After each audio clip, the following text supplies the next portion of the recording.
सकाळु उठिकी प्रथमे मु गोबर पानी पकई देइथिली दुआरे। अच्छा अच्छा मते किछि कथा पारथिला आपण मन सहित किछि पचारिबार थिला आपण मानकु।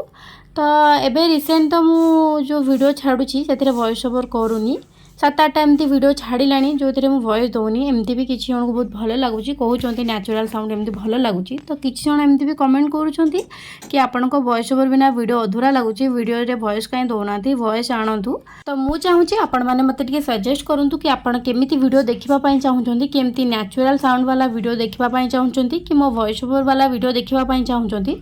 जेहेतु आपण मैंने मो व्यूअर्स आपण मैंने मो वीडियो देखुंट एप्रिशिएट कर भल पाइबा दौरान तो आपण मान ओपिनियन मते बहुत मैटर करे मुझे आपण मान कमेंट को वेट करी आपण मैंने मते जणेबे आपण केमिति वीडियो देखापी चाहूँगी। जो मैंने रेगुलर कमेंट करती मु तो से कमेंट सब बेले पढ़े आ जो मैंने केबे देई नांती वीडियो देखते आपण मैंने वीडियो रे कमेंट निश्चय देबे मु अपेक्षा करी।